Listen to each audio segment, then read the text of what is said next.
నేటి సమాజంలో మనుషుల మధ్య సంబంధాలు, అనుబంధాలు మరింత పొడవు లేకుండా పోతున్నాయని అనిపిస్తుంది. ఎప్పుడైతే వ్యక్తిగత ప్రయోజనాలు, స్వార్థం, మనసు పెరిగాయి, అప్పటినుంచి మానవ సంబంధాల వేడి తగ్గిపోతుంది. ఇది ఒక ఆందోళన కలిగించే పరిస్థితి. సంబంధాల మార్పు తత్వం. ఒకప్పుడు మన సమాజం కుటుంబ సంబంధాలపై ఆధారపడింది. మామ, అత్త, మేనమామ, బాబాయి, పిన్ని ఇలాంటి బంధాలు జీవనశైలిలో అంతర్భాగంగా ఉండేవి. కాని నేడు ఈ బంధాలు కేవలం పేరుకే పరిమితమయ్యాయి. అనుబంధాల వెనుక ఉన్న మానసిక దగ్గరత తగ్గిపోతుంది. సాంకేతిక పరిజ్ఞానం ప్రభావం. సాంకేతిక విజ్ఞానం, మొబైల్ ఫోన్లు, సోషల్ మీడియా మన మధ్య దూరాన్ని తగ్గించాలన్న ఆశయంతో వచ్చాయి. కాని వాస్తవంగా చూస్తే ఇవి శారీరక దూరాన్ని కాదు, మానసిక దూరాన్ని పెంచేశాయి. మనం కుటుంబ సభ్యులతో గడిపే సమయం తగ్గిపోతుంది. ఫోన్లో గడిపే గంటలు ఎక్కువవుతాయి, కాని మనుషులతో మనసు పంచుకునే అవకాశం తగ్గిపోతుంది. ఆర్థిక పోటీ ప్రభావం. ఇతరులను మించిన జీవనశైలి కోసమైనా, ఉద్యోగ భద్రత కోసమైనా మనం నిత్యం పోటీలో పాల్గొంటున్నాం. ఈ పోటీ మనను వ్యక్తిగతంగా విజయవంతులను చేస్తుంటే, మన అనుబంధాలను బలహీనంగా మార్చేస్తోంది. మనం బంధాలను లాభనష్ట దృష్టితో చూసే స్థితికి వచ్చాం. వయోవృద్ధుల నిర్లక్ష్యం. ఇప్పటికీ అనేక వృద్ధులు తమ పిల్లలు తమను పట్టించుకోరని, అన్యోన్యత లేకుండా ఉన్నారని బాధపడుతున్నారు. ఇది సమాజంలో అనుబంధాల విలువ ఎలా తగ్గిపోతున్నది స్పష్టంగా చూపిస్తుంది. మార్పుకు దారి. ఇది పూర్తిగా తిరగదొట్టలేని దిశ కాదు. బంధాలను గుర్తుచేసుకోవాలి, వాటిని నిలుపుకోవడంలో మనం ముందడుగు వేయాలి. కుటుంబ సమితులు, పూర్వ విద్యార్థుల సమ్మేళనాలు, సాంప్రదాయ పండుగలు ఇవన్నీ మన మధ్య అనుబంధాన్ని బలపర్చే అవకాశాలు. మనం ముందుగా మొదలు పెట్టాలి. బంధాలు, అనుబంధాలు మనిషికి అవసరమైన ఉష్ణతను, మనోగతాన్ని ఇస్తాయి.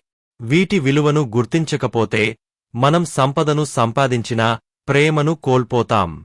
కనుక మన బంధాలను నెరపడం, సుస్థిరం చేయడం మన ప్రతి ఒక్కరిది బాధ్యతగా భావించాలి. ఒకప్పుడు బంధాలే జీవితం. ఇంట్లో నాన్న మాటే శాసనం, అమ్మ ప్రేమే ఆధారం, అన్నయ్య సంరక్షణే భద్రత, అక్క చెల్లెమ్మల అనురాగం జీవానికి ఆశ్రయం. పక్కింటివారు కూడా మన ఇంటివారిలా కనిపించేవారు. కాని నేడు ఆ రోజులు కేవలం గుర్తుల్లోనే మిగిలిపోయాయి. ఇప్పటి సమాజాన్ని చూస్తే మనసు కొంచెం నొప్పిపడుతుంది. ఒక్కొక్కరుగా ఎదగాలనుకునే ఆశయంతో కుటుంబాలు విభజితమవుతున్నాయి. ఒక్కసారి మనం మన జీవితాల్లో మనం కోల్పోయిన అనుబంధాల జాబితా చూసుకుంటే మనకే ఆశ్చర్యంగా ఉంటుంది. బంధాల్ని వదిలేసిన వేళ. ఒక తల్లి ఉదయం నుండి రాత్రి వరకు పనిచేసి ఇంటికి వస్తుంది. కాని పిల్లల ముఖాల్లో ఒక్క చిరునవ్వు కనిపించదు. ప్రతి ఒక్కరూ ఫోన్లో బిజీ. ఇంట్లో ఉన్న మనుషుల మధ్య మాటలైనా మారుతాయా? మనస్సులైనా కలుస్తాయా? వృద్ధ తల్లిదండ్రులు ఒక మూలన నిశ్శబ్దంగా కూర్చుని పిల్లలు వారి దగ్గరకు వచ్చే వేళ కోసం ఎదురుచూస్తుంటారు. కాని ఆ వేళ రాదు. బంధాలకు విలువ ఉన్నప్పుడు. ఒక కాలంలో సంక్రాంతి అంటే పెద్దలంతా తలపడే వేడుక. వందలాది కిలోమీటర్లు ప్రయాణించి బంధువుల ఇళ్లకు వెళ్లే ఉత్సాహం ఉండేది. ఇప్పుడు ఒక్క మెసేజ్ వస్తే సరిపోతుందనుకుంటున్నారు. పండుగ వస్తుందంటే సెలవు అని భావించి ఇంటికొచ్చే అవకాశం కోల్పోతున్నారు. నేటి తరం బాధ్యత. బంధాలు మనకోసమే కాదు, మన తదుపరి తరాల కోసంగా కూడా ఉండాలి. మన పిల్లలు ప్రేమని, అనుబంధాన్ని ఎలా నేర్చుకుంటారు? మనం వారితో చూపే సంబంధాన్నే వారు తెలుసుకుంటారు. మనం దగ్గరగా ఉండాలి, మన హృదయం తలుపు తెరవాలి. మనం బంధాల విలువను పాటిస్తేనే అది తరం తరాలకు తరుముతుంది. బంధాలు అంటే బాధ్యత, అనుబంధం అంటే ఆప్యాయత. ఇవి ఉన్నచోటే జీవితం అసలైన సారాన్ని పొందుతుంది.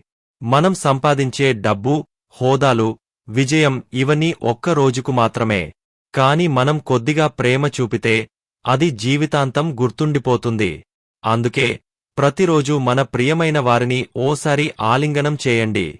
మాటల కంటే అనురాగం గొప్పదని తెలుసుకోండి. అనుబంధాల విలువను పునరుద్ధరించండి. బంధాలను మళ్లీ ప్రేమతో జీవితంలోకి తీసుకురావడం మన చేతిలో ఉంది. నేటి యువత బంధాలపై దృష్టి ఎందుకు తగ్గుతోంది? స్వార్థం పెరుగుతోంది.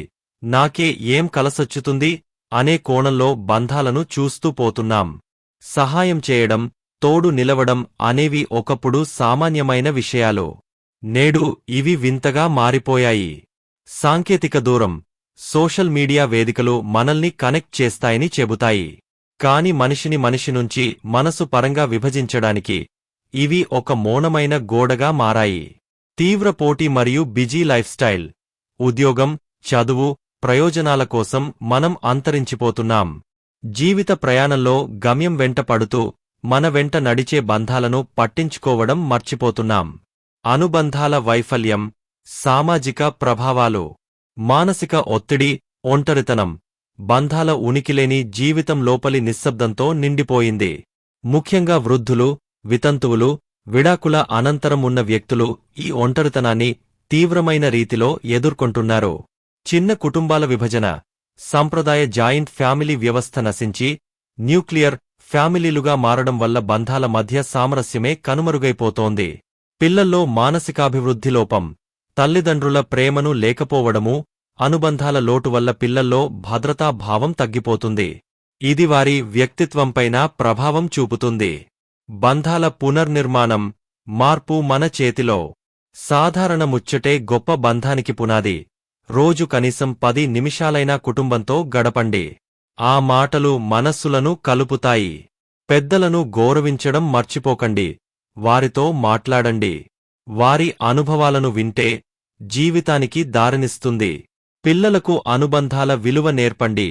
ప్రేమ, కనికరం, గౌరవం, సహనం ఇవన్నీ చదువుల్లో ఉండకపోయినా జీవిత పాశాల్లో ఉండాలి. పండగలలో బంధాలను కలుపుకుందాం.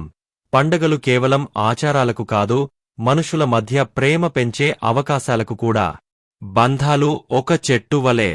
వాటికి నీరు, పట్టుదల, ప్రేమ లేకపోతే ఎండిపోతాయి. మనం ప్రపంచాన్ని గెలుచుకున్నా సరే, మన మనిషిని కోల్పోతే అది నిజమైన ఓటమే. కాబట్టి మనం మన చుట్టూ ఉన్న బంధాలను పునరాలోచించాలి. ప్రేమను మళ్లీ మన జీవితాల్లో ప్రవహించాలి. మనం అనుబంధాలకు విలువనిచ్చినప్పుడే సమాజం మానవత్వాన్ని నిలబెట్టుకుంటుంది. ఒక తల్లి ఎదురుచూపు. అమరావతిలో ఉన్న లక్ష్మమ్మ గారికి 3 పిల్లలు. ఒకరు అమెరికాలో, 2 హైదరాబాద్లో. పుట్టినరోజు రోజు ఉదయం నుండి ఫోన్కి చూస్తూ ఉన్నారు. కాని ఒక్క క్షణం కూడా పిల్లలు కాల్ చేయలేదు. సాయంత్రం పక్కింటి చిన్నపాప, పుట్టినరోజు శుభాకాంక్షలు అమ్మమ్మ అని చెప్పింది. లక్ష్మమ్మ కళ్లల్లోంచి కన్నీళ్లు పారిపోయాయి. ఎందుకంటే ఆ ఒక్క మాట ఆమెకి పిల్లల్ని గుర్తు చేసింది. ఒక అన్నయ్య ఆడిన చివరి ఆట. ఓ అన్నయ్య తన చెల్లెలి కోసం చిన్నప్పటి నుండి చదువు, ఉద్యోగం అన్నీ చూసుకున్నాడు. కాని పెళ్లయిన తరువాత ఆమె అక్కడి కుటుంబంలో బిజీ అయిపోయింది. ఒక్క రోజైనా ఫోన్ చేయలేదు. అన్నయ్య చివరికి అనారోగ్యంతో ఆస్పత్రిలో ఉండగా ఫోన్ చూసి తప్పింది అని బాధపడింది. కాని అప్పటికే అన్నయ్య కన్నుమూశాడు. అప్పటినుంచి ఆమె మనసులో గెలిగింతలు, ఆఖరి గుడిసెపట్టని పశ్చాత్తాపం మాత్రమే. వృద్ధాశ్రమంలోనికి అడుగుపెట్టిన తండ్రి. రామయ్యగారు తన పిల్లల్ని విద్యావంతులుగా, ఉన్నత స్థానాల్లో ఎదిగేలా తీర్చిదిద్దారు. ఆయన భార్య చనిపోయిన తర్వాత కొంతకాలం పెద్ద కొడుకుతో ఉన్నారు. ఒకరోజు అతను, నాన్నా, నీవు వృద్ధాశ్రమంలో ఉంటే బాగుంటుంది అని చెప్పాడు. రామయ్యగారు చిరునవ్వుతో ఒప్పుకున్నారు. కాని గుండె మాత్రం నిస్సత్తువైపోయింది. ఒక్క విషయంలో మాత్రం అదృష్టవంతుడు. ఆ వృద్ధాశ్రమంలో తలుచుకునే కష్టాలు పంచుకునే మరికొంతమంది స్నేహితులు దొరికారు. పిల్లల ప్రేమ కోసం పడే తల్లి. ఒక చిన్న సంఘటన. ఓ అమ్మ తినకుండా పిల్లల కోసం ఎదురుచూస్తూ ఉంటుంది. వాళ్ళు ఇంటికి వచ్చి వెంటనే రూముల్లోకి వెళ్ళిపోతారు. ఆమె చేతిలో ఉన్న ఆహారం చల్లబడుతుంది. కాని ఆమె ఎదురు చూపు మాత్రం వెచ్చగా ఉంటుంది. ఎవరికీ ఈ చూపు పట్టదు. ఆమె ఆశ మాత్రం ప్రతిరోజూ మళ్లీ జన్మిస్తుంది. ఇలాంటి సంఘటనలు మన ఇంట్లోనూ ఉన్నాయేమో అనిపిస్తుంది కదా. బంధాలు ఉండాలి, కాని వాటిని పెంచుకోవడం మన కర్తవ్యం. మనం మాటలతో, సమయంతో, ప్రేమతో ఈ బంధాలను బలపరచాలి. మనం చూపే చిన్నపాటి ప్రేమ ఎవరికో ఒకరికి జీవితాంతం గుర్తుండే జ్ఞాపకం అవుతుంది.